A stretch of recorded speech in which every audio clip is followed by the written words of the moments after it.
Back in 1995, 13 villagers in Zimbabwe killed a man by the name of Kupemba. All right? They shouldn't have done that. They shouldn't have killed him. They killed him because they were going to use his penis and other body parts as part of a magic potion. Well, obviously. Well, at least they had a good reason. Right, right, right. Well, can I ask what the magic potion was going to do? I don't know.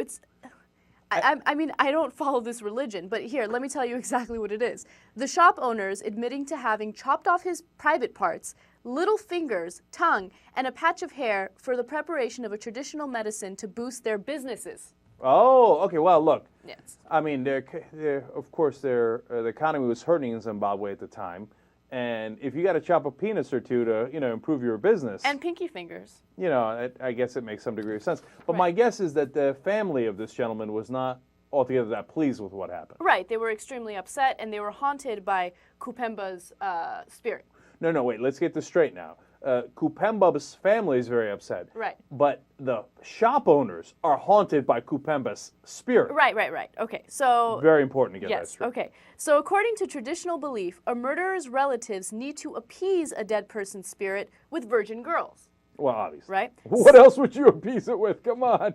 Sometimes as young as 6 years old. All right? The virgin girl has to live with the murdered person's family no matter her age. When she reaches puberty, she is made the wife of one of the male members of the new family. Yeah. Now, look, back in the day, I'm going to start by somewhat defending this, and that sounds crazy, right? But hold on, hear me out.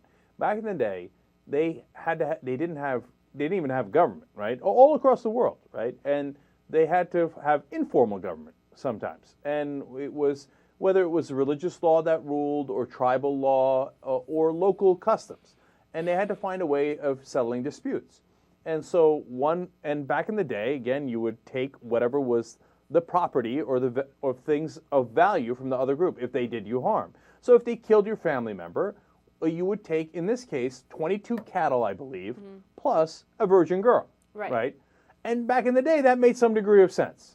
Right? Now, when I say back in the day, I don't know, 2,000 years ago, 200 years ago, I hope not 200 years ago. But what am I talking about? They're still doing it today.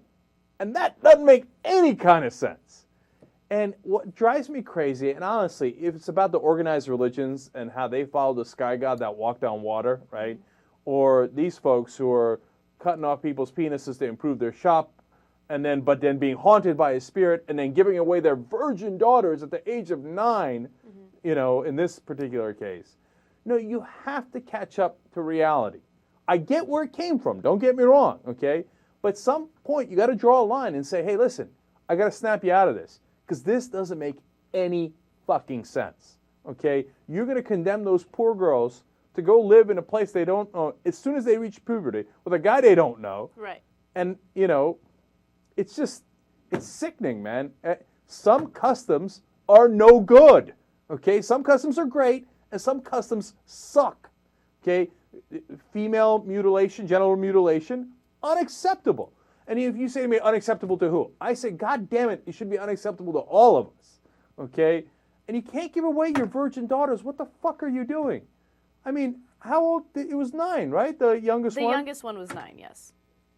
All right. No, it could be as young as 6, but in this case, the youngest happened to be 9. Right. And they were, what, 5 of them? 5 of them, yeah. Let's backtrack, because we never even got to the story. So these villagers who ended up killing this guy gave up 5 of the girls in their families.